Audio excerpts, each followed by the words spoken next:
There was a time in my life, in my younger years, that I remember the voices that was going in my head and the thoughts that was going, and a lot of it was based on the limiting beliefs that I had. And at some point, it got so bad that I was actually believing my own BS thoughts. Now, why I say that is that these thoughts were keeping me, limiting me from doing the things that I want and being a true person that I want to be. And today in this video, I want to share with you how our physical mind works and understanding about limiting beliefs and how to be aware of the voices that are inside of us all the time. And it's through awareness that we can, and it's a process to how to change these thoughts to be more positive, more encouraging for us than rather limiting us. And I also have a story for you,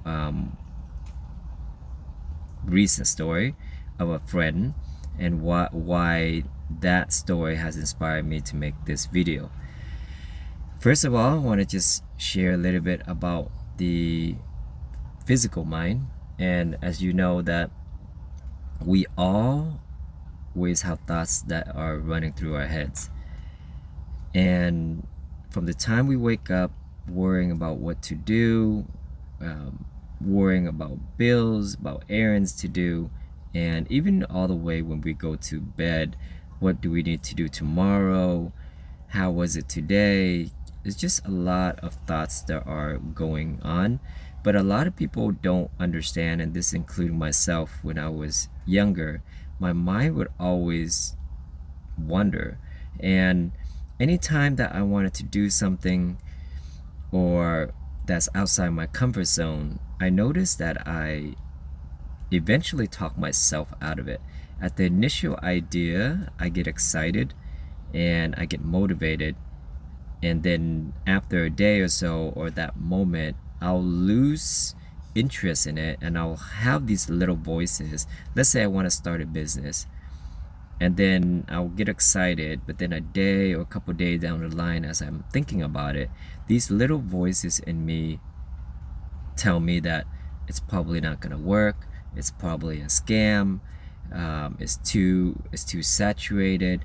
A lot of excuses that it's going to make me don't want to do that. Or, for example, traveling. If I'm excited to travel, and I'll tell myself, oh, it's too expensive, it's unsafe, you need to save money, it's probably boring there, it's probably not that good, I heard from a friend. And there's voices inside my head that prevents me from doing the things that I do. And it wasn't until later on in life, as I study more about personal development and spirituality, that I understand how the mind works, our physical mind works. And there is another higher mind. Our consciousness is where all the inspiration and motivation and ideas come from. And it wasn't until that I realized that I became more aware of these limiting thoughts that prevented me from doing the things that I want and being a growing person that I want to be. Now, I want to share with you a little bit about the physical mind. A lot of people that don't understand your mind, they're thinking that they just have one mind, which is the physical mind, and everything comes from there. And that's not true. Your physical mind is just like an organ. Your heart pumps blood for you to live. Your stomach digests food, to process food. Your lungs help to breathe in the air. Your mind generates thoughts, and it generates thoughts from the past, and it tries to keep you safe and predicts the future. So if you are running thoughts through it, its main thing is to protect you. So if you're going to have an idea of doing a business, for example, and it requires you to do things that are not comfortable, and just like traveling or anything that is uncomfortable, your mind naturally wants to give beliefs that that's not going to work. And how the belief system works is that the belief system is like a blueprint. Imagine building a house. You need the blueprint to build a house, and to change any changes you want to do on the house, you need to change the blueprint. So us humans, how we change our life is through our belief system. So when we're not aware and we have a set of limiting beliefs, and we let our mind take over and assign these limiting beliefs, like it's hard to make money, it's hard to have a business idea, it's hard to make it, relationships are hard, traveling is unsafe. So a lot of these limiting beliefs that we kind of picked up since we were younger, we never really analyze it, and it's in our subconscious. So anytime that we filter in a new thought or an idea, like starting a business or traveling or anything, it's going to filter through these limiting beliefs. And the thing about the belief system is that once you believe that, your mind will pick out scenarios and examples to support that belief. So if you think traveling to a particular country that you were excited about, and you think, oh, it's just unsafe, and or something that in the back of your head, your mind will extract examples, things that you see, stories that you heard, and to support that. So it supports that, so therefore you can push away that option of traveling, or let's say making money. Maybe you had one bad experience, and then your limiting belief is making money is hard, so and everything out there is a scam. So what happens when you come across a different business idea or an idea to start one? You actually will talk yourself out of it, because you have a limiting belief about business in general and the success rate, and you don't really take time to analyze that. Your mind will talk you out of it, because it just wants you to be comfortable. It wants you to stay home, watch Netflix, be comfortable, don't do anything, and just be comfortable. Eat, don't go to the gym, stay home, and just don't try anything that's uncomfortable, because it just doesn't want to be uncomfortable. So the physical mind generate thoughts, so you can't help it. You don't really have control of that. So where you want to be is where your higher mind, or is also called the higher consciousness. And this, imagine you have a higher mind, and the higher mind is where inspiration comes from, ideas, motivation, love, excitement, passion. And how it communicates to us is through the feeling of excitement and passion. So imagine your higher mind is up on the hilltop and looking down, and you can kind of navigate where to go and what to look out for. So your physical mind is down there, so it doesn't have a clear path, and the only way that your higher mind can communicate to you is through giving you feeling of excitement.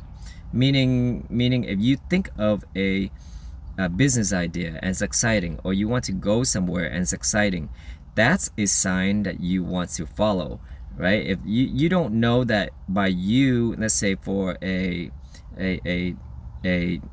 trip abroad, you don't know that by taking that trip you would have made connection with a great business partner, which will give you the financial freedom.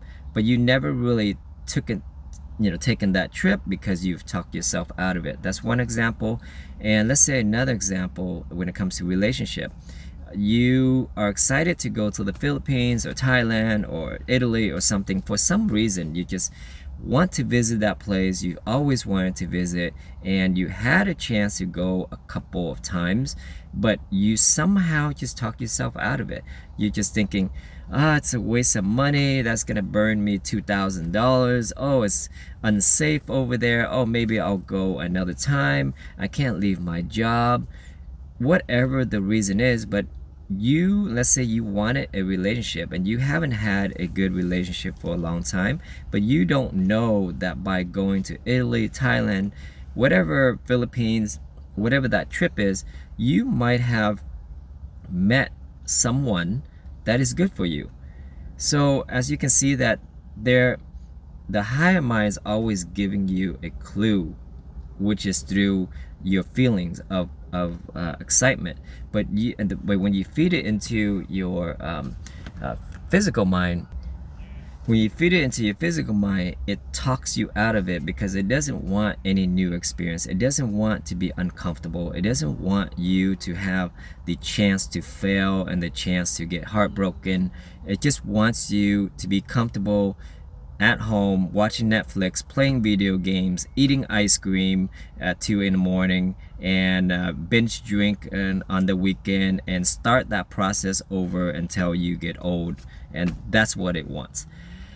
So to get away from our physical mind and be more on your higher consciousness is a practice. And how you do that is being more in the present moment. When you are in the present moment, your mind escapes from that prison, that physical mind. It escapes that physical mind. So, for example, if you're playing sports, if you're playing instrument, if you're doing the things that you are passionate about, it could be art, it could be dance, it could be singing, anything. It could just be a walk on the beach, enjoying nature, enjoying your kids, doing something that allows you to be in the present moment. What that does is that takes your consciousness away from the physical mind and allows you to download and connect to your higher self. And you can do that through meditation or just being present. Now, just being aware of how your physical mind fits in all this and how your higher consciousness fit in all this will already give you an edge and a tool. So every time you catch yourself, start talking yourself out of it and start thinking and start doing all this thing, at least you want to be aware. It's like, hey, am I thinking, am I being trapped, and why am I thinking of these things? You really got to analyze your reasoning and be really honest with yourself. Is this a limiting belief? What would I have to think differently for this to be different? And be open to different scenarios. You have to be the one that is observant and be fair and to challenge your thoughts, which is you don't want to be lost into your physical mind and really buying into those thoughts. And sometimes it can get really bad, and it's just a bunch of BS. And I want to tell you a story why I was inspired to make this video. So about a week and a half ago, I was working with a friend, and this is a friend, we have a group about 15 of us, and not super close, but we hang out and in the same group. Of course, we wanted to work on the same project. I wanted to help him to make certain videos. We schedule 11:30 a.m. on that particular day. When that time came, he did not show up, and he texted me and he said he couldn't come. I think I got COVID, and then he said, oh, I'm at the hospital, and then I should be done in about an hour. And I waited for him, and an hour, 2 hours came, he never came through.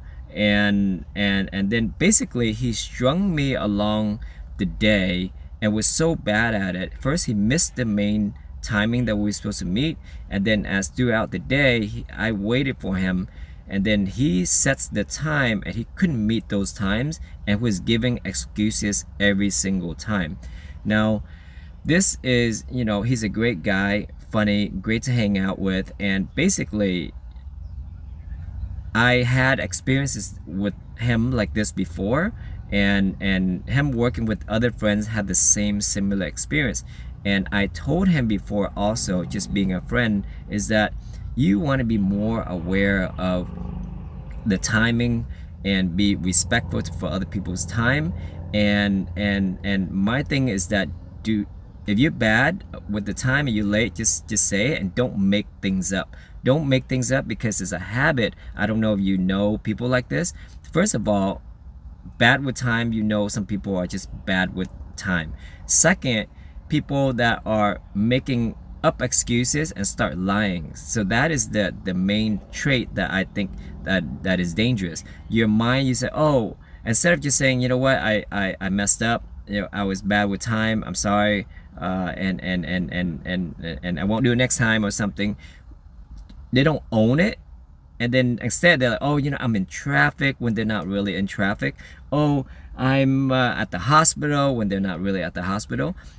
He was getting into a habit where you start to make up these stories and fabricate it, and he starts to believe his own story like as if it's true. So I basically text him on that day. I was like, you know what, you drive me nuts. Like, I cannot work with you. I can hang out with you like a homie, but I cannot work with you. And I texted him that, and we texted back, and then he started giving me more excuses and try to frame it like, oh, how come I didn't tell him is you need it as soon as possible. And I text back, everything is as soon as possible. When you set a time, that is important. But in short, he called me and I give him an earful of what I really felt, and I did it out because I wanted to help him. I told him, you know, if you want to be this person, you know, for me it's fine. You're not gonna affect me, because I'm gonna limit my exposure to you, meaning I don't have to work with you or anything like that. So it doesn't really affect me, but it's going to affect the people around you, and they're not gonna trust you anymore. By you keep not respecting people's time and lying and making up excuses, and you're so good at it that you fabricate these stories that you're buying your own BS. And just because people don't catch you with your pants down, it doesn't mean that they don't know that you're being dishonest and lying. And this is gonna affect your relationship when it comes to dating. And I was really just giving him straight out, and I said, this is no hard feeling, but he just has to hear that. And basically, don't be a compulsive liar that you're so good at it where you let your mind fabricate these stories, these lies, and you're starting to believe your own BS. You're starting to believe that that's what happened, as if I got COVID, and like, how does the other person know if I lie to him and say I have COVID, I'm on the freeway, I'm in traffic? There is no way for them to know, and then they get comfortable with these lies as if it's true. So I told him, you know, you're so good at it, but be good at that, like be good on the spot to get yourself out of tight situation and stuff like that, but don't be like that with your friends and your loved one, and that's the person that you're going to be, just like this compulsive liar. So I told him that, and he said, okay, thank you, and we hung up and said, yeah, no hard feelings, we're homies, we're good. And then literally about yesterday, it was just yesterday, he texted me and he said, hey, can I ask you about something? You know a lot about this energy stuff. And I'm like, okay. I call him up and he's like, hey, you think it's a sign? You know what you told me? Everything that you told me about 8 other people start telling me the same thing. Is this a sign? and I responded to him. I go, first of all, yes, it's a sign. And second, you don't need 8 people to tell you that's something that's going on. You need to be more observant of just one or two good people that you respect and they wanted to tell you something, and I think that's a clue. And he was saying, yeah, that's so crazy because I went to the fortune teller today and she told me the same exact thing that you told me. What the heck? And and basically he said, you know what, that's crazy. And you know what, this situation, I realized that, he said it to himself, that I realized that I have a lot to learn from you and our other friends. And he was just really taking it in and being apologetic and just being thankful that I said it to him out of love, and that he actually got it. And that's what I was thinking, and it just inspired me to make this video, because he is a good guy. And when you see a good person have these things that they're not aware of, getting lost in their thoughts, getting lost in their physical mind, and they're not able to get out of it, and for other people to see it so clearly, it's too bad that it's just one switch and one belief, the belief of just wanting to be a better person and growing. That belief alone will give you the power and the juice just to be curious and continue to grow and continue to learn. Don't lose your integrity. You as a man or a woman, you know, do what you say and be an example. And if you live by that, other people are gonna see it, and that's always gonna carry through. So that's what inspired me to make this video. I hope that you got something positive out of that. If you do, please, you know, hit the like button, so that will shows me that you do like these kind of videos. And I love to hear from you. What are your thoughts, and what are some of the example and the people that you know that is similar. But I hope you enjoy the video, and see you very soon.